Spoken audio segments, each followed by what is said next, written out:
Bonsoir, et bienvenue sur Légende pour les somnambules. Ferme les yeux, et laisse le froid glisser doucement sur ta peau. Écoute le vent dans les pins. Dans le nord, certaines forêts ne s'ouvrent qu'à ceux qui osent s'y perdre. Là où la beauté attire. Là où le silence observe. Voici l'histoire d'Arvid, un bûcheron qui entra dans la forêt interdite. Et y rencontra Huldra. La femme des bois, belle comme la lumière, et dangereuse comme ce qu'on préfère ne pas voir. Et pendant que les branches se referment doucement, il ne reste qu'à écouter, jusqu'à ce que la nuit fasse le reste. Le jour tombait lentement sur la vallée du nord. Entre les pins, le vent s'était fait plus lourd, comme si même l'air hésitait à bouger. Arvid frappa une dernière fois sur le tronc, la hache vibrant dans sa main. Le bois céda dans un craquement sourd, puis le silence revint, aussi dense qu'une couverture de neige. Il resta immobile un moment, écoutant. Le murmure des branches, le givre qui tombait des aiguilles, le soupir du bois qui se refroidit. Et puis quelque chose d'autre. Un son. Léger. Presque un fil de voix. Pas un oiseau. Pas le vent.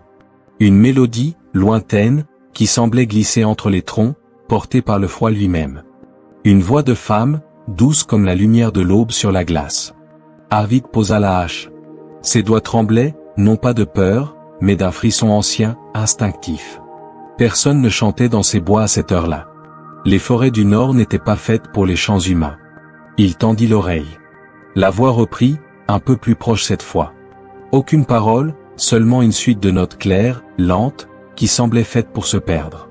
Elles entraient dans sa poitrine et faisaient battre son cœur à contretemps. Le ciel s'assombrissait. Les troncs, hauts et droits, semblaient se resserrer autour de lui. Chaque ombre prenait la forme d'un regard. Et pourtant, il n'arrivait pas à s'en aller. Le chant s'éleva encore, plus bas, plus tendre. Arvid fit un pas, puis un autre. La neige crissait sous ses bottes, le froid lui mordait les joues, mais il avançait.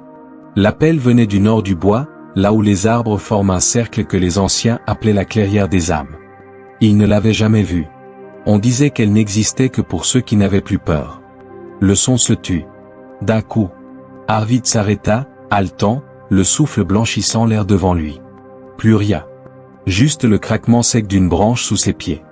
Il recula, nerveux, son regard fouillant la pénombre. Et puis il la vit. Pas clairement, juste un mouvement entre deux troncs. Une silhouette fine, presque transparente, que la lumière du crépuscule effleurait sans jamais la toucher. Ses cheveux luisaient comme l'or pâle du soir, sa robe semblait tissée de brume. Elle le regardait. Et il eut l'impression que tout le silence du monde s'était concentré dans ses yeux. Arvid voulut parler, mais sa voix resta bloquée dans sa gorge. Le vent souffla entre eux, soulevant un voile de neige. Quand il baissa la tête, elle n'était plus là. Seule la forêt. Et le vide laissé par sa présence. Arvid resta longtemps immobile, les doigts serrés sur le manche de sa hache. Puis il ramassa son sac et prit le chemin du retour. Mais tout au long du sentier, malgré le froid, malgré la nuit, il l'entendit encore. Ce chant qui n'avait pas de mots, et qui semblait, à chaque note, lui demander de revenir.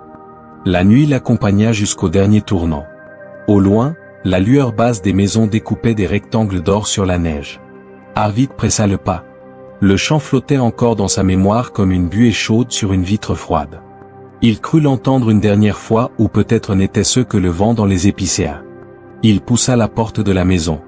L'odeur de soupe et de bois brûlé le reçut comme une couverture. « Tu es en retard ?» grogna tante Rania sans lever les yeux de sa marmite. « Les troncs étaient lourds » répondit Arvid. « Et j'ai entendu quelque chose. » Il posa sa hache, s'assit près du feu.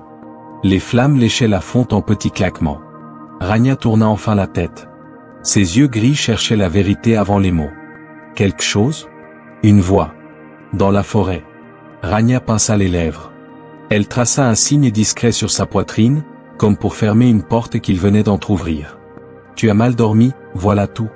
On n'écoute pas les bois quand la nuit arrive. La forêt ment. » Arvid voulut protester, mais la porte se rouvrit dans un tourbillon d'air et d'éclats de neige. Deux gamins du voisinage se faufilèrent pour se réchauffer, suivis d'un vieil homme à la barbe jaune de tabac, le doyen Alvar. Il s'installait parfois chez Rania pour boire une tasse et distribuer des rumeurs comme on jette des miettes aux oiseaux. « On m'a dit qu'un fou avait traîné après le crépuscule » lança Alvar en secouant sa pelisse. « J'ai pensé à toi, Arvid. Les enfants gloussèrent puis se turent d'un même mouvement, comme si un courant d'air avait éteint leur rire. Arvid se redressa. Ce n'est pas de la folie. Quelqu'un chantait. Pas un oiseau. Pas le vent. Une femme. Les épaules du doyen s'abaissèrent d'un cran, lourdes d'un savoir ancien. Il fit signe aux enfants de s'approcher du feu, puis il s'assit face à Arvid. La flamme sculpta ses rides en vallée profonde. Dis-moi exactement où ? Au nord. Vers la clairière que les anciens n'aiment pas nommer. La Rinde. La ronde des pins, souffla Ragna. Que Dieu nous garde. Alvar leva une main pour réclamer le silence. Ses doigts tremblaient à peine. On eût dit qu'il se souvenait avant lui. Écoute bien, Arvid. Dans nos forêts vit Huldra. On l'a dit belle comme l'aube sur la glace. Sa voix est miel, son regard un lac. Elle te donne ce que tu crois vouloir, puis te prend ce qui te tenait debout. Si tu la vois de face, tu oublies ton nom. Si tu la vois de dos, il s'interrompit. Les enfants retenaient leur souffle. Même la marmite semblait moins bouillir. Tu comprends trop tard qu'elle est creuse. Un tronc. Un vide poli par les siècles. Tout ce que tu cries dedans, la forêt te le renvoie. Un frisson passa d'un dos à l'autre. Ragna posa la louche, fit glisser des bols fumants, comme si manger pesait plus que croire. Les histoires jouent avec les peurs, répondit Arvid, sans insolence. Celle-ci, elle chantait comme une femme vivante. C'est bien le piège, répliqua sèchement Alvar. Les vieux pins se frottent, la sève chante, et toi, tu appelles ça de l'amour. Chaque hiver, quelqu'un prétend l'avoir entendu. Et, chaque printemps, on compte ceux qui n'ont pas tenu. Il se pencha, et sa voix baissa d'un ton. Écoute les règles. Elles sont simples et vieilles comme nos mains. On ne suit pas un chant après la dernière lueur. On ne répond pas à une voix qu'on ne voit pas. On ne mange pas ce que la forêt offre si la nappe n'a pas d'ombre. Si Huldra t'appelle par ton vrai nom, tu recules sans tourner le dos. Toujours. Les enfants hochèrent gravement, heureux d'avoir des lois à tenir contre l'invisible. Arvid, lui, sentit la règle 4 mordre plus fort que les autres. Son nom ? Elle ne l'avait pas dit. Pas encore. Pourquoi la creuse ? Demanda-t-il doucement. Pourquoi le vide ? Parce que la beauté sans âme n'a pas de poids, dit Alvar. Elle flotte, elle séduit, elle ne tient pas la vérité. On dit que Huldra cherche un cœur pour s'y loger. Si tu lui offres le tien, elle t'aimera une nuit et te laissera 100 jours. Ragna se signa de nouveau, plus nerveuse. Demain, tu coupes au sud, ordonna Théel. Et tu rentres avant l'ombre ? Je ne veux pas d'histoire sous mon toit. Arvid hocha la tête, docile. La soupe avait le goût simple de l'orge et du sel. Il mangea en silence. Les enfants, rassurés par la discipline de Ragna, retrouvèrent petit à petit leur bavardage. Alvar fit mine de somnoler, mais ses paupières guettaient. Quand la maison s'endormit, Arvid resta près du feu. Les bûches s'effondraient en rouge, craquant comme un pas sur la neige. Il se pencha, tendit la main vers la chaleur, puis se ravisa. Les règles pesaient comme une main sur son épaule. Il sortit un instant. Le ciel avait gelé net, clair comme un métal. Les toits fumaient encore. Très loin, la lisière dessinait la bande noire de la forêt. Arvid ferma les yeux, juste pour respirer l'air. Et dans ce silence parfait, il crut, non, il sut qu'une note très fine gonflait quelque part entre les troncs. Une seule. Suffisante. Il rouvrit les yeux. Derrière lui, la voix de Alvar traversa la porte mal close, plus vieille que sa gorge. N'oublie pas, garçon, on vit parce qu'on choisit ce qu'on n'écoute pas. Arvid ne répondit pas. Il resta un moment dehors, la main sur le chambranle, partagé entre la chaleur et la pelle. Puis il referma doucement. La peur avait fait son travail. Mais la curiosité, déjà, avait choisi sa route. Le matin fut clair et coupant comme une lame. Le soleil, encore bas, jetait sur la neige un éclat de miroir, et le froid piquait les joues d'Arvid à chaque pas. Il avait promis à Ragna de couper au sud, mais ses jambes, elles, prirent la direction du nord. Le corps obéit parfois à une musique qu'on n'entend qu'en rêve. La forêt s'ouvrait lentement devant lui. Les troncs dressés comme des colonnes noires, le sol couvert d'un drap blanc où pas une trace ne précédait la sienne. Le silence n'était pas vide, il était plein, vibrant, attentif. On aurait dit qu'il le guettait. Le vent se leva, léger, venu du nord. Il glissait entre les branches, caressant les aiguilles, soulevant des tourbillons de neige qui retombaient en paillettes. Et au cœur de ce souffle, à peine audible, une note s'insinua. Une seule, longue, pure, presque humaine. Arvid s'arrêta. Le son venait de plus loin, derrière les pins les plus anciens. Il aurait pu rebrousser chemin, il aurait dû. Mais la curiosité a la voix douce et la main ferme. Il marcha encore. Le vent semblait le guider, s'ouvrant devant lui comme un sentier invisible. L'air devint plus tiède, la lumière plus dense. Quelque chose changeait, la forêt respirait autrement. Puis, soudain, il déboucha sur une clairière parfaite. Un cercle. Absolu. Les arbres formaient une muraille de troncs identiques, sans faille, sans ouverture. Le sol, lui, n'était plus de neige, mais d'herbes vertes, perlées de givre. Et au centre, la lumière, une lumière qui ne venait ni du ciel, ni du soleil, mais du lieu lui-même. Arvid s'approcha lentement. Tout semblait trop juste pour être naturel. Les branches équidistantes, le vent qui tournait sur lui-même sans jamais sortir du cercle. Il sentait la présence du sacré, ce mélange d'émerveillement et d'interdiction que même les enfants comprennent sans qu'on le leur dise. Un bruissement le fit lever les yeux. Là, suspendu à une branche basse, flottait un ruban de soie. Vert pâle, presque translucide, il oscillait doucement dans l'air, sans que le vent ne le touche. Les fibres luisaient comme une écaille vivante. Arvid tendit la main. Son doigt effleura le tissu chaud.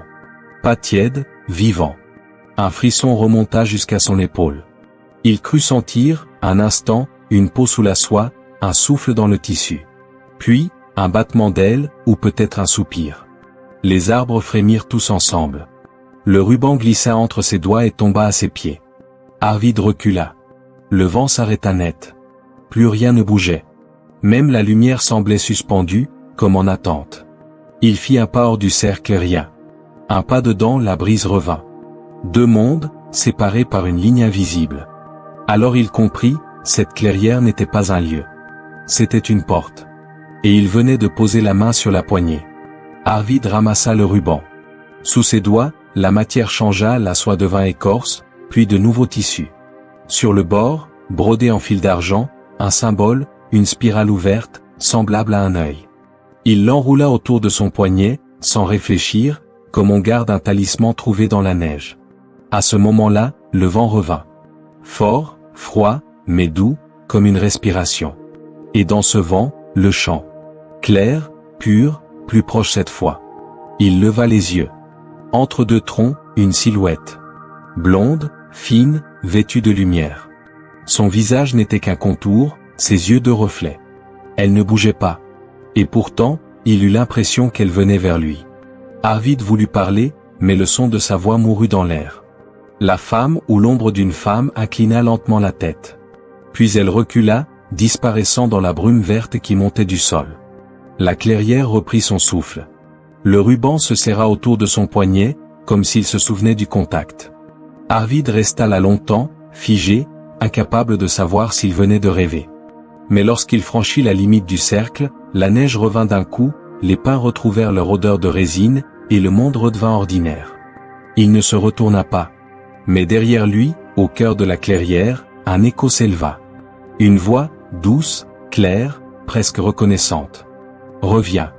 Et cette fois, il ne sut plus s'il avait peur, ou s'il attendait déjà demain. Le lendemain, le ciel avait cette pâleur étrange des jours sans soleil. Un voile gris, uniforme, qui avalait les reliefs et rendait la forêt encore plus silencieuse. Arvid ne s'était pas promis d'y retourner, mais son corps, lui, avait choisi. Ses mains avaient préparé la hache, ses pieds avaient suivi le même sentier. La clairière l'attendait. Chaque pas s'enfonçait dans la neige, chaque souffle faisait une buée courte. Le ruban de soie, toujours noué à son poignet, frémissait comme un être vivant. Il brillait parfois d'un reflet pâle, à peine visible. Arvid se dit qu'il aurait dû le laisser là-bas. Mais une voix, tapie dans sa mémoire, murmurait encore, « Reviens ». La forêt le reconnut avant qu'il ne reconnaisse la forêt. Les arbres semblaient s'écarter d'eux-mêmes, traçant un couloir d'ombre et de givre. Les sons mouraient avant de naître. Le vent lui-même retenait son souffle. Quand il atteignit la clairière, la lumière était différente. Ni celle du jour, ni celle de la veille. Une clarté flottante, verte et argentée, qui venait d'en bas, comme si la terre respirait la lumière au lieu de la recevoir. Et là, entre deux troncs, elle apparut. D'abord un frôlement, un tissu contre l'écorce. Puis une forme. Fine. droit sorti du silence. La brume s'écarta autour d'elle comme une eau tiède. Ses cheveux, d'un blond presque blanc, tombaient sur ses épaules comme une pluie d'or froid. Sa peau semblait faite de lumière et de verre. Ses yeux? Arvid n'aurait su dire leur couleur, tantôt vert, tantôt gris, parfois les deux à la fois, comme une forêt sous la neige. Elle ne parlait pas. Et pourtant, tout en elle était langage. Le ruban autour de son poignet se serra doucement. La femme inclina la tête. Une mèche de ses cheveux glissa sur son visage, et Arvid eut soudain la sensation absurde qu'il venait de troubler un rêve qui ne lui appartenait pas. « Tu es revenu » dit-elle enfin. Sa voix n'avait pas de poids. Elle n'était ni grave ni aiguë, elle coulait, douce et limpide, comme un ruisseau sous la glace. Chaque mot vibrait dans l'air plus qu'il ne le traversait. Et Arvid sentit son propre souffle se caler sur son rythme, comme si son corps, malgré lui, cherchait à accorder sa respiration à la sienne. Il voulut répondre, mais rien ne sortit. Sa bouche s'ouvrit, son souffle resta suspendu. Ses yeux cherchaient des contours, un repère, une faille dans cette perfection. Il n'en trouva pas. Huldra fit un pas vers lui. Le sol ne craqua pas. Elle glissait plutôt qu'elle ne marchait. Autour d'elle, la neige fondait en silence. L'air devint tiède. Une odeur douce, mêlant sève et miel, s'éleva. Arvid sentit son cœur s'emballer. La peur, le désir, la fascination, tout se confondait. Elle s'arrêta à quelques pas, les mains jointes devant elle, un sourire à peine visible. « Tu n'as pas eu peur » demanda-t-elle. « Si » répondit-il enfin, d'une voix qu'il ne reconnut pas. « Mais j'ai quand même marché. » Elle hocha lentement la tête, comme une maîtresse indulgente avec un enfant. Ceux qui écoutent malgré la peur méritent d'entendre. Elle leva les yeux vers les pins, et aussitôt, le vent revint. Un souffle court, circulaire, qui fit danser ses cheveux autour d'elle comme des flammes claires. Son visage, éclairé par cette lumière mouvante, prit une douceur mélancolique. Arvid eut l'impression qu'elle pleurait sans larmes. Une tristesse discrète, pure, contenue, celle de quelqu'un qui se sait condamné à la beauté. « Qui es-tu » murmura-t-il. « Celle qu'on nomme, puis qu'on oublie. » Elle s'approcha encore. Ses yeux, maintenant, étaient d'un vert profond, presque humain. Arvid sentit le monde rétrécir jusqu'à n'être plus que deux, au centre de cette clarté immobile. Elle leva la main, toucha le ruban à son poignet. « Tu as gardé ce qui m'appartient. » Il voulut s'excuser, mais elle secoua doucement la tête. « Non. C'est bien. Il t'a conduit ici. » Elle se pencha, si près qu'il sentit le froid s'évaporer autour de lui. Sa voix devint un murmure. « Reviens demain. Le vent t'attendra. » Puis elle recula, lentement, et disparut entre les troncs comme une ombre qui regagne son secret. La lumière s'éteignit d'un coup. La neige retomba. Le vent se tut. Arvid resta seul dans la clairière, les mains vides, le cœur battant. Il regarda le ruban autour de son poignet, il luisait faiblement, comme un fil de lune. Il rentra sans se retourner. Mais dans le souffle du soir, entre les branches, une voix l'accompagna douce, lente, presque une caresse. « Reviens, et n'aie pas peur de regarder. » Les nuits suivantes perdirent leurs frontières. Le jour semblait désormais n'être qu'un temps d'attente, une parenthèse pâle avant le retour à la forêt. Arvid travaillait à peine, parlait peu. Ses gestes étaient mécaniques, son esprit déjà ailleurs, suspendu entre deux mondes, celui des hommes, fait de feu et de bruit, et celui du silence, là-bas, sous les pins. Chaque soir, il reprenait le même sentier. Le vent le reconnaissait, le guidait. Les arbres s'écartaient à son passage comme si la forêt l'avait adopté. Et au cœur de la clairière, elle l'attendait. Huldra. Toujours immobile d'abord, puis mouvante comme une flamme. Elle ne venait jamais vraiment, elle apparaissait, comme si son corps se souvenait d'être visible. Ses yeux portaient à la fois la douceur du crépuscule et la distance des étoiles. Cette nuit-là, elle lui tendit la main. Il hésita, puis la prit. Sa peau était tiède, mais le contact fit courir un froid doux dans tout son bras. Pas un froid de peur, un froid d'éveil, comme si son corps comprenait avant lui qu'il venait de franchir un seuil. « Tu es revenu, dit-elle. Tu l'avais demandé. »« Non. C'est la forêt qui t'a appelé. Moi, je n'ai fait que chanter. » Arvid sourit. Il ne savait pas s'il devait croire, mais il savait qu'il voulait l'écouter. Ils marchèrent lentement dans la clairière. Sous leurs pas, la neige semblait fondre sans trace. Le ciel, au-dessus, restait immobile, pas une étoile ne tremblait. Comme si le temps, ici, s'était arrêté pour respirer avec eux. Le monde des hommes passe, dit Huldra. Le nôtre dort. Chaque feuille, chaque souffle, chaque pierre se souvient de ce qu'elle fut avant d'être. Ici, rien ne meurt. Rien ne change. Tout se répète, lentement, comme une prière qu'on ne veut pas finir. Elle s'arrêta, planta son regard dans le sien. Mais ce qui ne change pas, finit par devenir triste. Arvid hocha la tête, sans trop comprendre. Il voulait dire quelque chose, mais les mots semblaient grossiers dans cette lumière. Huldra leva la main, cueillit dans l'air un flocon suspendu. Entre ses doigts, la neige fondit en une goutte de lumière. Chez vous, les hommes vieillissent. Vous aimez, puis vous oubliez. Chez nous, rien ne s'efface. C'est la plus belle et la plus cruelle des grâces. Tu voudrais changer? Demanda Arvid. Je voudrais oublier. Juste une fois. Mais la forêt se souvient pour moi. Sa voix s'éteignit. Le silence retomba, si pur qu'on aurait pu y entendre battre une étoile. Puis elle dit, plus bas. Je peux t'offrir un amour qui ne finit pas, Arvid. Mais pour le recevoir, il faut ne plus avoir peur. Et renoncer à ce qui passe. Il sentit sa gorge se serrer. Elle parlait sans menace, sans douceur non plus, comme une vérité qu'elle ne voulait ni offrir ni retenir. Que faut-il que je fasse? Demanda-t-il. Rien. Reviens, encore. Jusqu'à ce que le temps t'oublie. Arvid ferma les yeux. Le vent tourna autour d'eux, léger, presque chaud. Son cœur battait lentement, en rythme avec le souffle de la forêt. Il crut entendre au loin un murmure, un écho ancien, peut-être la prière des pas. Lorsqu'il rouvrit les yeux, Huldra avait tendu les deux mains. Entre elles, une flamme verte, fine comme un fil. Elle la souffla vers lui. La lumière entra dans sa poitrine sans brûler, comme un frisson. Maintenant, tu ne pourras plus m'oublier, dit-elle. Ni dans la veille, ni dans le sommeil. Il voulut parler, mais elle posa un doigt sur ses lèvres. Ne promets rien avec des mots. Promets avec ton souffle. Alors Arvid inspira profondément, comme pour emprisonner son image dans l'air même. Et la forêt sembla approuver, un léger grondement parcourut le sol, les aiguilles frémirent, la lumière changea de ton. Huldra sourit. C'est fait. Elle recula d'un pas, s'effaçant lentement dans le halo argenté. Avant de disparaître, elle ajouta dans un souffle. Reviens demain.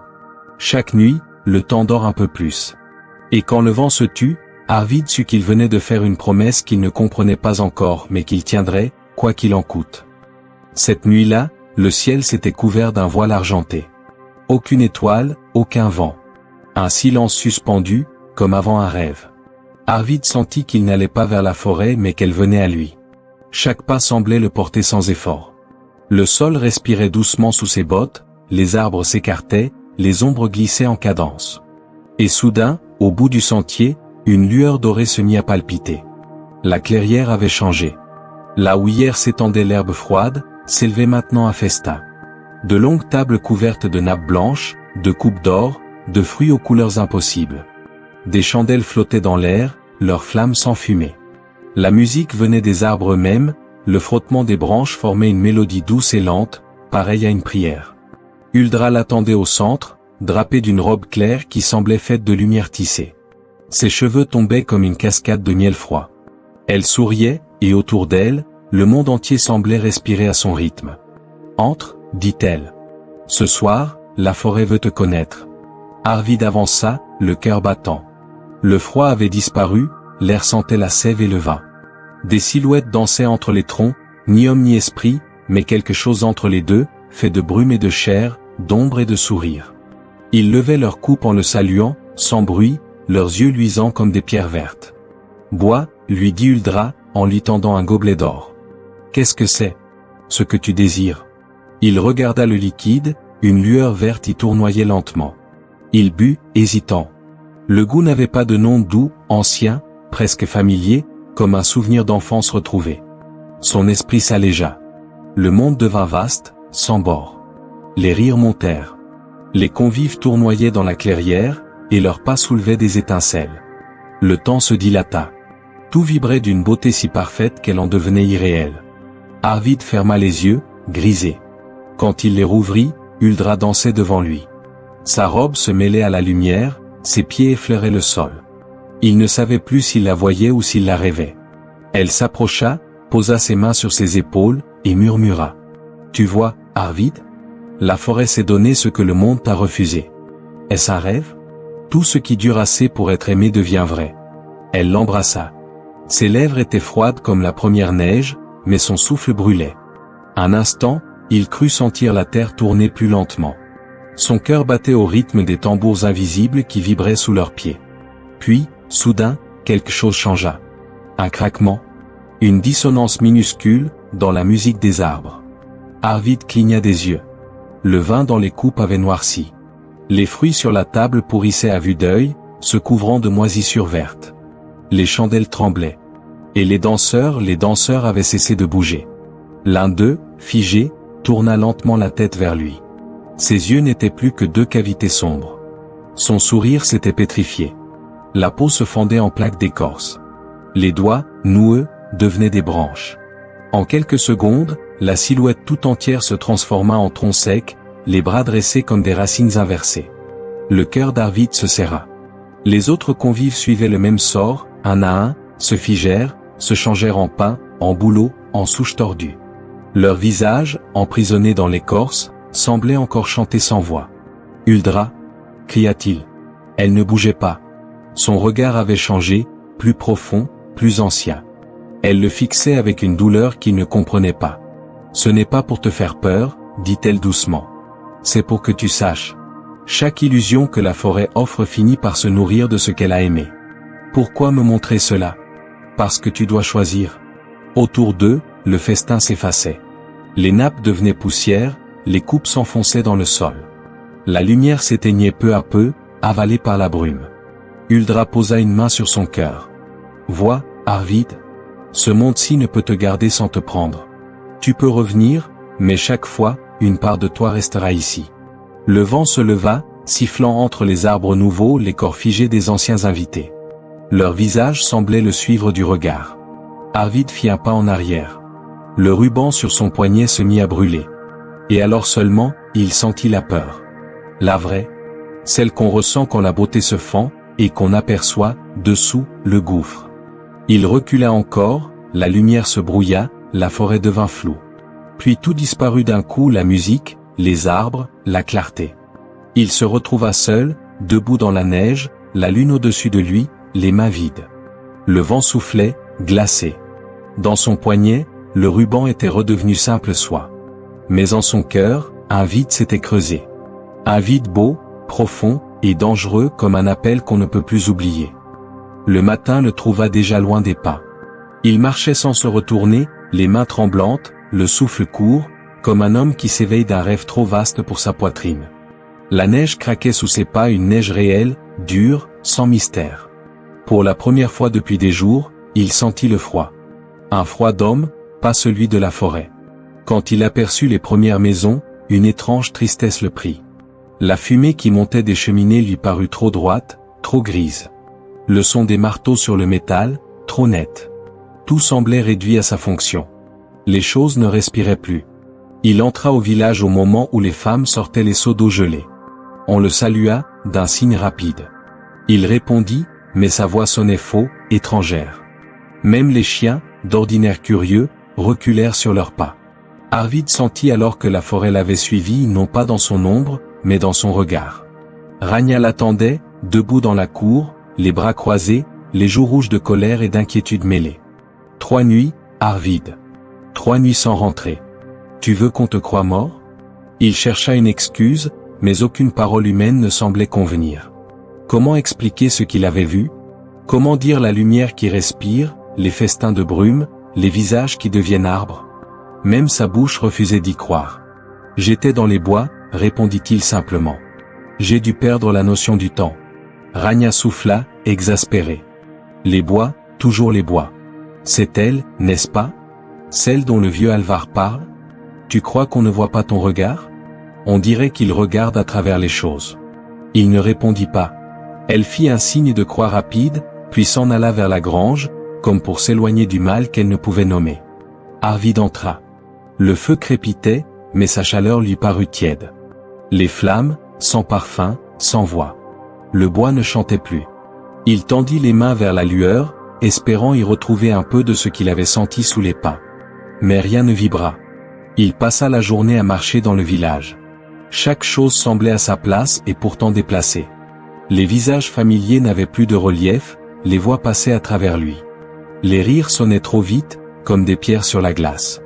Même le ciel avait perdu sa profondeur, il n'était plus qu'une toile figée, sans mouvement. Le soir venu, il monta sur la colline derrière les maisons. De là, il voyait la forêt, immense, noire, immobile. Elle ne semblait pas hostile. Juste, présente. Comme si elle respirait en dessous du monde. Arvid ferma les yeux. La mémoire du banquet revint, les lueurs, la musique, le parfum de sève et de miel. Il aurait voulu la rejeter, la cracher hors de lui. Mais la beauté, une fois vue, ne se désapprend pas.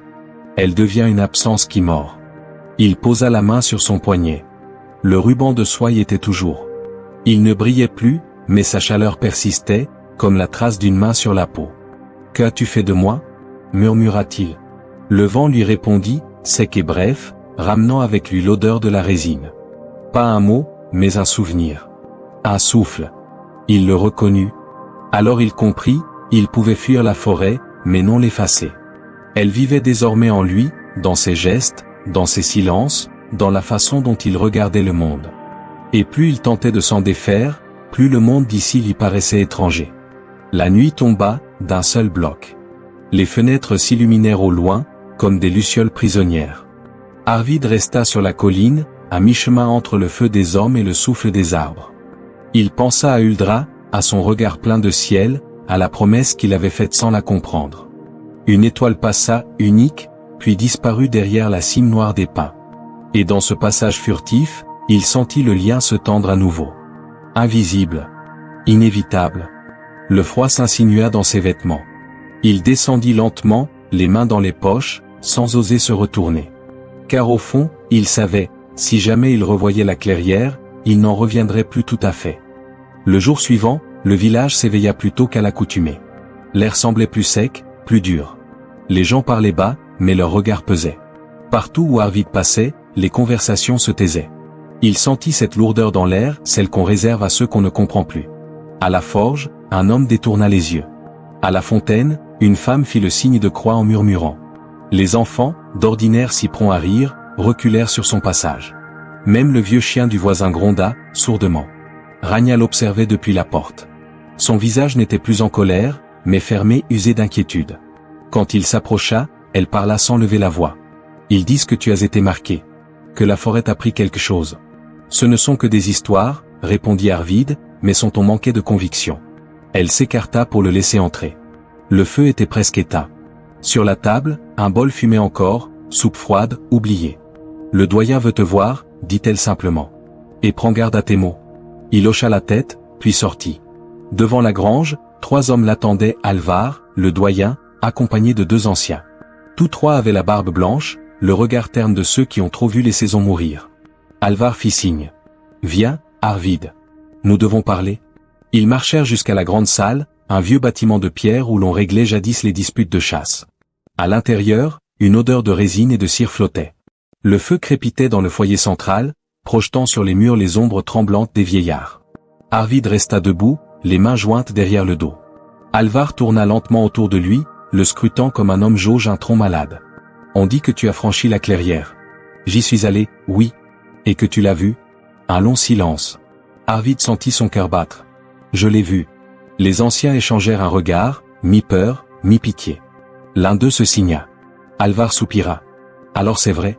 Il s'approcha, posa la main sur son épaule. « Ôte ta chemise, garçon. » Arvid fronça les sourcils. « Pourquoi ? Fais-le. » Il obéit, lentement, sentant l'air froid mordre sa peau. Le silence tomba. Les hommes se figèrent. Alvar fit un pas en arrière.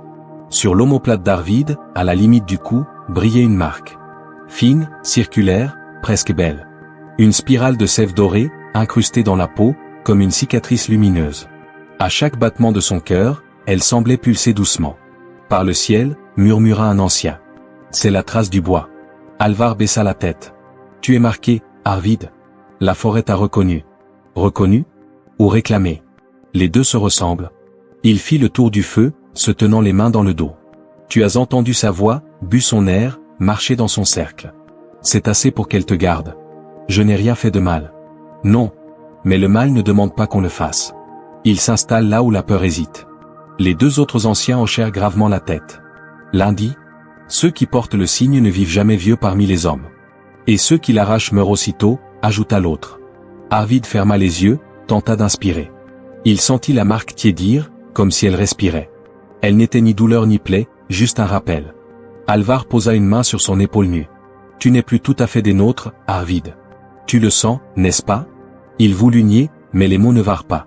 Oui, il le sentait. Depuis son retour, tout lui semblait étranger. Même la neige avait perdu son bruit. « Que veux-tu que je fasse ?» demanda-t-il enfin. « Éloigne-toi du bois. Coupe tes arbres ailleurs. Et surtout, ne réponds plus au vent. » Les flammes crépitèrent, projetant sur les murs la danse lente des ombres. La spirale dorée sur sa peau reflétait la lumière, comme un petit soleil. « Et si elle m'appelle » souffla Théil. « Alors prie, répondit Alvar. Prie pour ne pas vouloir l'écouter. » Il remit sa chemise, serra les poings. En quittant la salle, il croisa le regard des villageois massés dehors. Certains reculaient, d'autres se signaient. Un enfant, au premier rang, demanda d'une voix claire. « C'est vrai qu'il a vu la dame du bois ?» Personne ne répondit. Arvid passa au milieu d'eux, sans un mot. Le froid mordait, plus fort que d'habitude, mais il ne tremblait pas. Ce soir-là, il s'assit près du feu. La marque sous sa chemise brillait faiblement, comme si elle écoutait le monde. Dehors, le vent se leva, apportant du nord un parfum de sève et de pluie. Et Arvid sut, avant même de l'entendre, que la forêt venait de murmurer son nom. La neige tomba toute la journée, épaisse, lourde, avalant les toits et les chemins. Le ciel semblait d'un seul bloc gris, figé, sans lumière. Personne ne travailla ce jour-là. Le village tout entier s'était retranché derrière ses murs, craignant ce que le vent charriait depuis la vallée. Un grondement lointain, continu, comme la respiration d'une bête sous la glace. Arvid coupa du bois pour tromper le temps. Ses bras obéissaient, mais son esprit, lui, dérivait ailleurs.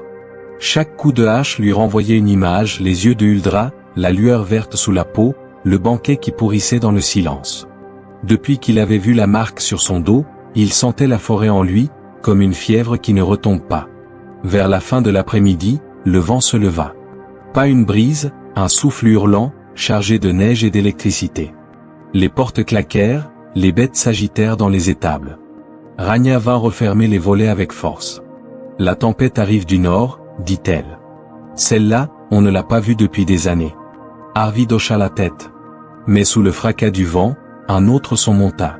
Faible d'abord, presque étouffé, puis clair, vibrant, irréfutable.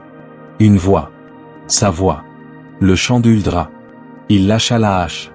Le son glissait entre les rafales, plus aigu, plus désespéré qu'avant. Ce n'était plus un appel doux, c'était un cri, long, déchirant, comme un souffle pris dans la gorge du monde. Ragna, qui rangeait les bûches, s'arrêta net. « Arvid ? Tu entends ? » ?»« Oui. » Elle pâlit. « Ferme la porte. » Tout de suite. Mais il ne bougea pas. Le cri monta encore, porté par le vent comme une plainte vivante. Un son qui n'était ni tout à fait humain, ni tout à fait autre. Un cri qu'on ne pouvait pas ignorer.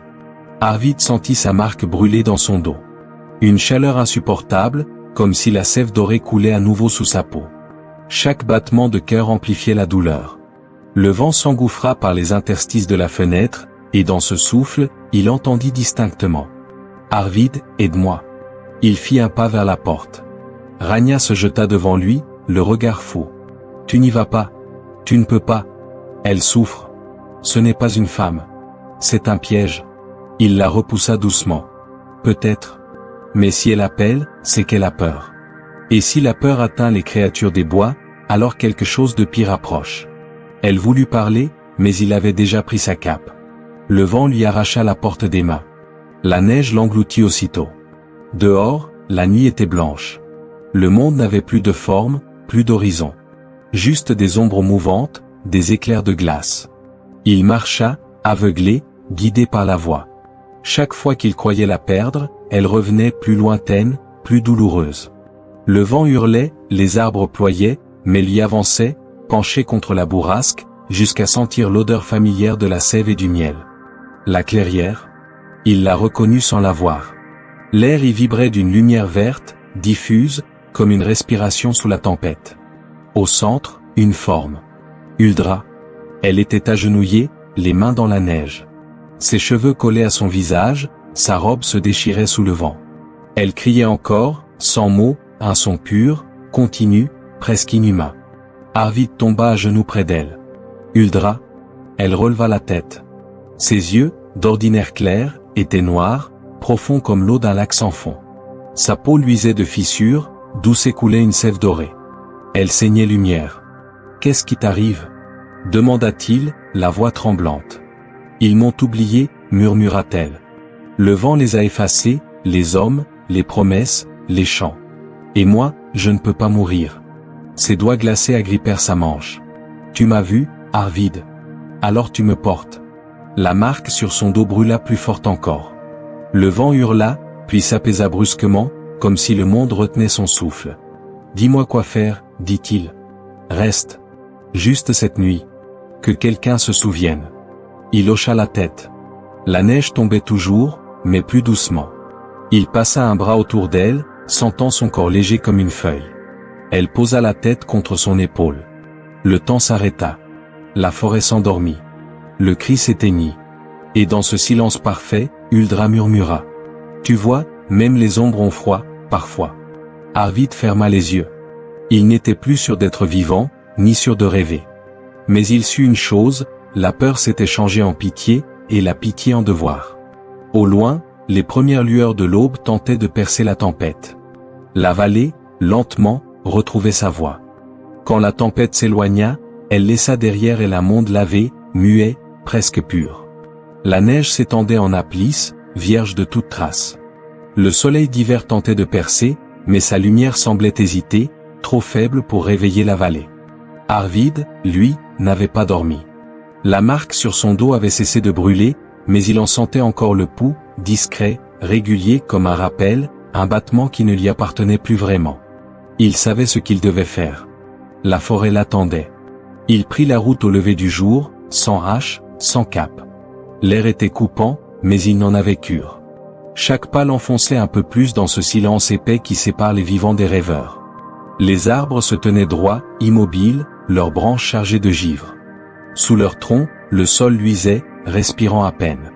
Quand il atteignit la clairière, elle n'avait plus rien de la splendeur d'autrefois. Là où brillait jadis la lumière verte, il ne restait qu'un halo terne. Les herbes pendaient, les pins ployaient comme sous un deuil. Et au centre, Huldra. Elle était à genoux, les mains posées sur le sol, la tête penchée, ses cheveux collés par la glace. Autour d'elle, la neige fondait lentement, formant un cercle de terre sombre. Chaque larme qui tombait de ses yeux devenait une goutte dorée de la sève claire, pure, qui fumait légèrement avant de disparaître dans le sol. Arvid s'approcha sans bruit. Elle leva la tête. Ses yeux n'étaient plus ni verts ni gris, ils étaient couleur de lumière mourante. Entre eux, quelque chose avait changé. Il n'y avait plus de magie, plus d'enchantement, juste deux êtres fatigués, réunis par un même vide. « Pourquoi pleures-tu » demanda-t-il doucement. Elle sourit, triste, comme si la question appartenait à un autre monde. « Parce que c'est ainsi que finissent mes histoires. » « Tes histoires ? Celles que je tisse dans le cœur des hommes. Chaque fois que l'un de vous m'écoute, je vis un peu. Et chaque fois qu'il m'aime, je disparais. » Arvid sentit le froid lui serrer la poitrine. « Alors, tu savais ? Depuis la première chanson. » Sa voix était calme, posée, sans reproche. « C'est ma malédiction. Aimer un homme, c'est retourner à la sève dont je viens. Être oublié, c'est exister. Être aimé, c'est mourir. » Elle tendit la main, et entre ses doigts, une larme nouvelle se forma, dorée, lumineuse. « Regarde, dit-elle. Ce n'est pas du sang. C'est la mémoire de ce que j'ai été. Chaque goutte que je verse retourne à la forêt, et la nourrit. C'est ainsi que la vie continue. » Arvid tomba à genoux près d'elle. « Il doit bien exister un moyen. Tu parles comme les hommes parlent, avec la foi qu'ils peuvent tout réparer. » Elle posa sa main sur sa joue. « Mais certaines choses ne se réparent pas, Arvid. Elles se comprennent. » Le vent souffla doucement, soulevant les mèches de ses cheveux. Une odeur de résine, de miel et de terre humide emplit l'air. Le temps sembla s'étirer. Huldra ferma les yeux. « Quand la forêt m'a créé, elle m'a donné la beauté pour séduire, la voix pour ensorceler, et le cœur pour souffrir. J'ai chanté pour qu'on m'aime. Et chaque fois, le chant m'a tué un peu plus. Tu es celui qui m'a écouté sans demander. Celui qui m'a vu sans détourner le regard. Et c'est pour ça que tu pleures? Non. Elle rouvrit les yeux. Je pleure parce que je t'ai aimé avant de m'en rendre compte. Un frisson parcourut l'air. Les arbres tremblèrent comme s'ils entendaient cette confession. La lumière verte, timide, revint un instant, caressant leur visage. Arvid voulut la prendre dans ses bras, mais elle recula d'un pas. Ne me touche pas, dit-elle doucement. Ce serait me perdre plus vite. Alors je resterai là, sans bouger. Tu ne peux pas. Le monde des hommes réclame les siens. Et si je n'en fais plus partie? Tu en fais toujours partie, tant que ton cœur bat. Elle sourit faiblement, les larmes coulant encore, tombant dans la neige comme des perles dorées. La terre vibrait à chaque impact, comme si la forêt recueillait sa douleur. Écoute, dit-elle, avant de disparaître, je veux que tu saches ceci. Chaque arbre qui poussera ici portera un peu de moi. Chaque vent qui passera chantera ton nom. Et si un jour tu entends ma voix à nouveau, ne la fie pas. Ce sera juste un souvenir, pas une promesse. Arvid voulut parler, mais les mots se noyèrent dans sa gorge. Alors il fit ce qu'il n'avait jamais fait, il se mit à genoux à son tour, et resta là, en silence, jusqu'à ce que le soleil, timide, vienne effleurer la clairière. Huldra leva une dernière fois les yeux vers lui. Un sourire, si doux, si humain, passa sur ses lèvres. Puis son corps se dissout lentement, se fondant dans la lumière verte, jusqu'à n'être plus qu'un souffle, un parfum, une note suspendue dans l'air. Arvid resta seul. Autour de lui, la forêt brillait faiblement, comme si elle respirait à travers les larmes de sève. Et il sut qu'elle n'était pas morte. Juste retournée à son cœur. Le cœur de la forêt. Là où tout commence, et où tout recommence. Le soleil déclinait lentement sur la clairière, répandant sur la neige une lueur d'ambre et de cuivre. Arvid n'avait pas bougé depuis des heures. La trace où Huldra s'était tenue scintillait encore, marquée par les reflets d'or des larmes figées dans la glace. Chaque souffle qu'il prenait lui paraissait emprunté comme si l'air même appartenait à la forêt. Un pas dans la neige. Il leva la tête.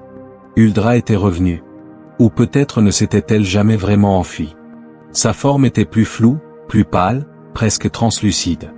La lumière du soir traversait ses cheveux comme à travers un rideau de brume.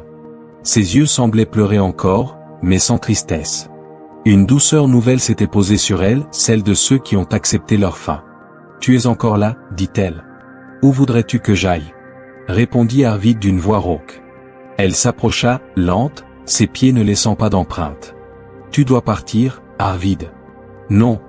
La forêt n'est pas faite pour toi. Elle ne te nourrira pas, ne t'abritera pas, ne te vieillira pas. Qu'importe.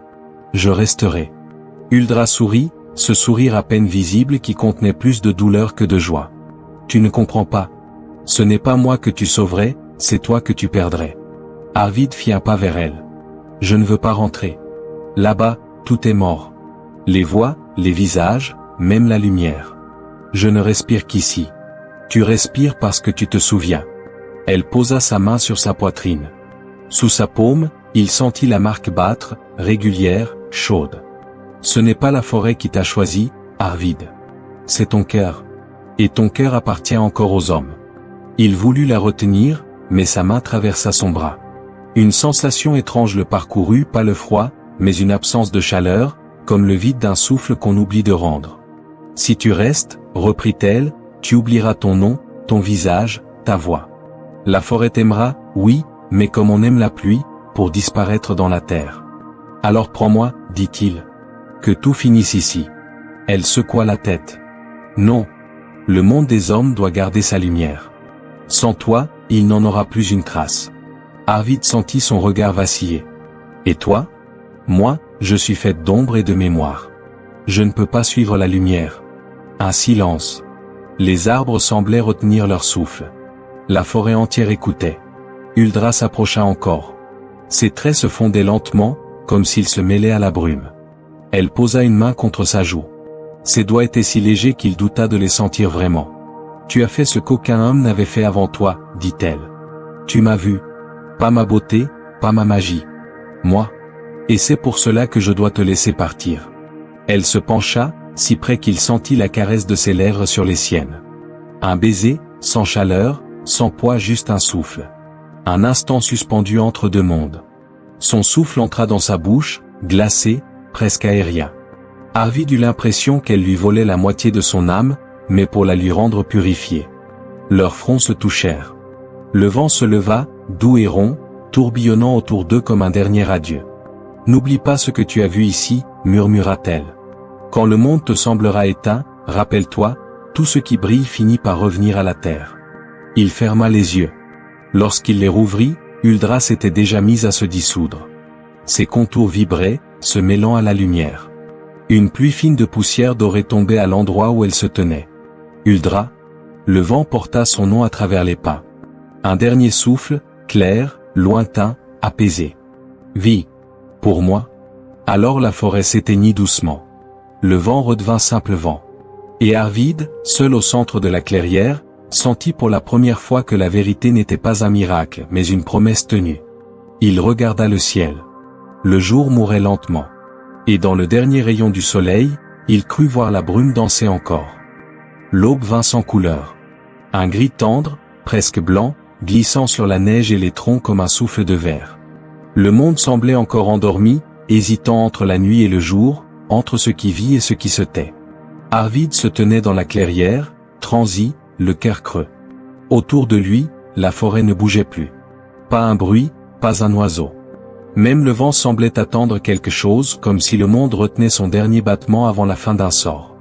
Au centre, Huldra. Elle était debout, immobile, drapée dans une lumière pâle. Ses cheveux flottaient doucement dans la brume, et chaque mèche semblait se délier, s'effriter dans l'air. Le contour de son visage s'adoucissait, devenait flou, presque transparent. La sève dorée qui coulait de ses paumes formait autour d'elle un cercle, un halo vivant. Arvid fit un pas vers elle, la gorge serrée. « Ne pars pas.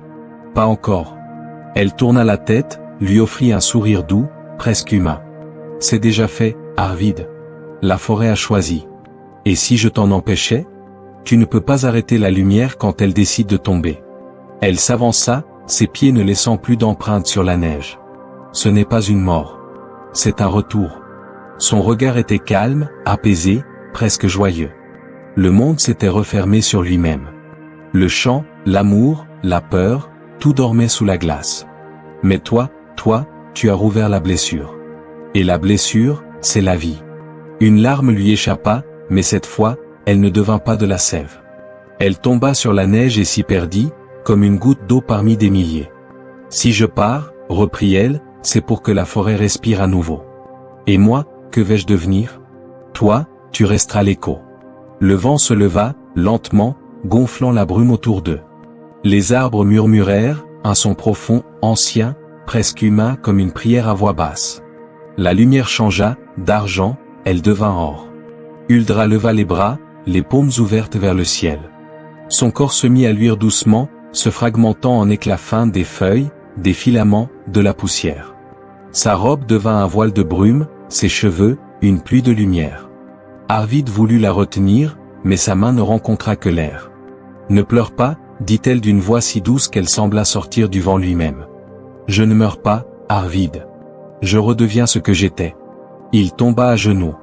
Le vent souffla plus fort, tourbillonnant autour de lui, mais ce n'était pas un vent cruel, c'était un vent apaisé, presque tendre, un vent de fin et de recommencement. Les arbres s'inclinèrent. Le sol vibra doucement, et dans ce mouvement, la clairière parut respirer. Les derniers fragments d'Huldra s'élevèrent dans l'air comme des lucioles. La lumière se fondit dans le ciel. Et soudain, tout redevint calme. Arvid resta là, à genoux, les mains dans la neige. Le ruban qu'elle lui avait laissé glissa de son poignet et tomba devant lui. Il l'attrapa, le serra contre sa poitrine. Il n'avait plus chaud, mais il n'avait plus froid non plus. Quelque chose de plus grand que lui s'était déposé dans son cœur, une paix douce, silencieuse, sans mots. Le vent souffla une dernière fois, puis se tut. La brume s'effila. Le jour se leva pour de bon, jetant sur la clairière une lumière neuve, d'un or pâle, presque fragile. Arvid releva la tête. Les pins scintillaient, couverts de givre. Et entre leurs branches, il crut entendre, très loin, une note une seule. Le dernier écho du chant d'Huldra, porté par le souffle du matin. Il ferma les yeux. Et pour la première fois depuis longtemps, il respira sans douleur. Les semaines passèrent. L'hiver, qui d'ordinaire s'attardait dans la vallée jusqu'au premier jour de mai, s'effaça plus tôt cette année-là. La neige fondit sans violence, laissant paraître des herbes hautes et souples, d'un vert neuf. Les ruisseaux s'éveillèrent d'un seul coup, chantant plus fort qu'à l'accoutumée, comme si la terre, longtemps endormie, retrouvait enfin sa voix. Le village reprit vie. Les enfants couraient entre les maisons, les femmes étendaient le linge au soleil, les hommes riaient en réparant les toits abîmés par la tempête. Tout semblait redevenu simple. Et pourtant, dans les yeux d'Arvid, quelque chose demeurait différent. Il ne parlait plus beaucoup. Il travaillait, mangeait, riait même parfois, mais un fragment d'autre chose brillait toujours dans son regard. Les gens disaient qu'il avait vieilli, d'autres qu'il s'était allégé. Lui ne disait rien. Il se contentait d'écouter. La forêt, elle, n'était plus la même non plus. Les pins semblaient plus hauts, les troncs plus clairs, et certaines nuits, quand le vent soufflait du nord, les habitants juraient sentir dans l'air une odeur douce, un mélange de sève et de miel. Personne n'osait en parler trop fort, de peur de réveiller les histoires. Mais tous le savaient, la forêt respirait autrement. Arvid, souvent, montait sur la colline au lever du soleil. De là, il voyait la lisière des bois briller sous la rosée, d'un vert presque doré. Et chaque matin, au moment où la lumière franchissait les cimes, il sentait une caresse légère passer dans l'air, un souffle, à peine perceptible, mais assez pour faire vibrer les branches autour de lui. Il fermait alors les yeux, et dans ce frémissement, il la reconnaissait. Huldra. Pas son visage, pas sa voix, mais sa présence. Elle n'était plus une ombre, ni un souvenir. Elle était devenue ce qu'elle avait toujours été, une part de la forêt, du vent, de la lumière. Le ruban qu'elle lui avait laissé reposait sur la table, dans sa maison. Le verre en avait pâli, mais chaque fois que le soleil l'éclairait, il se teignait d'une lueur dorée comme un battement discret. Arvid ne le portait plus. Il le gardait là, à portée de regard, sans jamais oser le toucher. Un talisman, non pas contre la peur, mais contre l'oubli.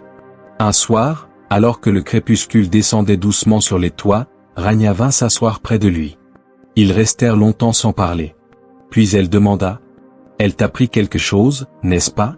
Il répondit sans la regarder : « Non. Elle a seulement rendu ce que j'avais perdu. » Et qu'était-ce ? Le sens du silence. Rania hocha la tête, sans comprendre tout à fait, mais sans chercher davantage. Elle savait simplement qu'il avait fait la paix avec ce qu'il avait vu. Cette nuit-là, le vent se leva, chaud, chargé d'odeurs de mousse et de fleurs nouvelles. Arvid ouvrit la fenêtre. La brise entra, douce, soulevant les rideaux. Elle fit trembler la flamme de la lampe, puis glissa sur sa joue, légère comme une main. Il sourit. Dans cette caresse invisible, il sentit mille choses à la fois, la voix d'Huldra, la chanson du bois, le battement du monde. Il comprit que rien ne meurt jamais vraiment. Tout se transforme, se mêle, se rappelle. La forêt ne l'avait pas marqué pour le punir, mais pour enseigner. Au loin, les premières fleurs ouvraient leurs corolles sous la lune. Le printemps du Nord venait de naître. Et Arvid, debout à sa fenêtre, écoutait le vent, en silence, comme on écoute une promesse tenue. Les années passèrent comme passent les saisons dans le Nord, lentement, mais sans retour. Le nom d'Arvid se perdit dans les bouches des hommes, remplacé par d'autres histoires, d'autres naissances, d'autres peurs. Mais la forêt, elle, se souvenait. Le temps avait fait son œuvre, les troncs s'étaient épaissis, les mousses avaient recouvert les pierres, et la clairière, la fameuse clairière, s'était presque refermée sur elle-même. Seuls les plus vieux en connaissaient encore le chemin. Et même n'y entraient plus. Par un matin d'été, une fillette y arriva en courant. Elle n'avait pas peur, les enfants ne savent pas encore ce que les adultes ont oublié. Ses tresses blondes battaient sur ses épaules, ses pieds nus écrasaient les herbes encore humides de rosée. Elle riait, poursuivant un papillon blanc, jusqu'à ce qu'elle trébuche au bord d'une souche. Le sol, à cet endroit, brillait étrangement. Quelque chose dépassait de la terre, un fil vert, léger, vibrant sous la lumière. Elle tira doucement. Un ruban en sortit, couvert de poussière et de sève séchée. Il n'était pas neuf, mais pas abîmé non plus. Le tissu, bien que terni, gardait une nuance profonde, ce vert d'eau que prennent les forêts au lever du soleil. Au bord, des fils dorés tissaient encore des reflets, comme si la lumière s'y accrochait pour ne pas mourir. La fillette le contempla un moment. Elle ne savait pas pourquoi, mais ce morceau de soie lui faisait battre le cœur plus vite. Elle le porta à son nez, il sentait la résine et le vent. Puis, avec la gravité innocente de l'enfance, elle le noua autour de sa tête. Aussitôt, Un souffle parcourut la clairière. Les branches frémirent, les oiseaux s'envolèrent d'un seul geste. Et dans ce remous d'air tiède, un son monta léger, clair, un éclat de rire féminin, venu de nulle part. L'enfant s'immobilisa, bouche ouverte. Elle regarda autour d'elle. Personne. Rien qu'un léger scintillement dans l'air, comme un jeu de lumière sur la brume. Elle se mit à rire à son tour. « Je t'ai entendu » dit-elle tout haut, sans savoir à qui elle parlait. Le vent se leva, fit tournoyer ses cheveux. Le ruban se serra légèrement sur sa tête, sans lui faire mal, comme une caresse. Et dans ce frisson, elle crut distinguer une voix, douce et lointaine. « N'aie pas peur des bois. Ils gardent ce qu'ils aiment. » Puis le silence revint, ponctué seulement par le bourdonnement d'une abeille et le cri d'un geai. La fillette resta un moment, pensive. Elle ne comprenait pas ce qu'elle avait ressenti, mais quelque chose en elle s'était ouvert, une curiosité, un émerveillement neuf, cette impression de tenir entre ses mains un secret du monde. Elle sourit, et repartit en courant vers le village, son ruban flottant dans l'air comme une flamme verte. Quand elle disparut entre les pins, la clairière retrouva sa quiétude. Un rayon de soleil glissa sur la souche, sur la terre, sur la mousse, et dans cet éclat, un rire bref résonna encore une fois, plus discret, plus profond, presque imperceptible. Un rire de femme. Celui d'Huldra, peut-être. Ou celui de la forêt elle-même, heureuse d'avoir trouvé une nouvelle gardienne pour son souvenir. La nuit tomba lentement sur la vallée du Nord, douce et sans menace. Le ciel, d'un bleu profond, se mit à luire comme une mer endormie. Entre les troncs, les dernières lueurs du jour se perdaient, avalées par la brume. La forêt semblait respirer à nouveau, paisible, rassasiée. Les pins chantaient bas, d'une voix grave et continue. Pas un chant qu'on puisse retenir, ni répéter une vibration, un murmure ancien, semblable au souffle d'un être vivant. Ceux qui vivaient encore près des bois juraient parfois l'entendre, le soir, juste avant le sommeil, une mélodie sans parole, si tendre qu'elle apaisait même les cœurs les plus lourds. Mais nul ne savait d'où elle venait. Certains disaient que c'était le vent dans les aiguilles, d'autres, le souvenir du bois qui grandit. Seuls les très vieux savaient et se taisaient. Sous les étoiles, la clairière brillait d'une lumière discrète. Là où Huldra avait disparu, les herbes ne gelaient plus, même au cœur de l'hiver. Les fleurs y poussaient les premières, d'un vert étrange, presque doré. Et chaque fois qu'un souffle traversait le cercle, les tiges se penchaient toutes dans la même direction, comme pour saluer quelque chose d'invisible. Au loin, une maison. Un homme assis près du feu, vieillissant, tranquille. Arvide. Son dos voûté, ses mains ridées, mais ses yeux toujours clairs. Il ne parlait plus de la forêt depuis des années. Il se contentait d'écouter. Ce soir-là, il sentit le vent s'infiltrer sous la porte. Un courant doux, chargé d'une odeur de mousse et de sève. Il sourit sans lever la tête. « Te voilà » dit-il simplement. Le feu crépita, une flamme plus vive que les autres dansa un instant, projetant sur le mur l'ombre fugace d'une silhouette élancée, cheveux flottants, bras ouverts. Puis tout s'effaça. Arvid ferma les yeux.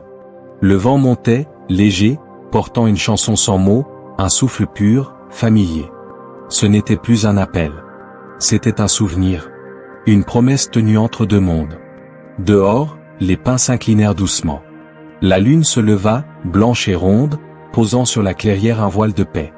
Et au cœur de ce silence, une voix invisible murmura, comme un remerciement. Rien ne s'oublie, quand le vent se souvient. Le vieil homme sourit, les mains posées sur ses genoux. Son souffle se mêla à celui de la forêt. Et, pour la première fois depuis longtemps, le vent chanta à deux voix. Celle d'un homme, et celle d'une femme, unies dans la même brise. Comme si l'amour, enfin, avait trouvé la seule éternité qu'il méritait. Celle du silence partagé. La vallée s'endormit. La forêt, apaisée, referma son cercle. Et l'écho du vent continua de murmurer, quelque part entre les étoiles et la terre. Là où naissent les légendes.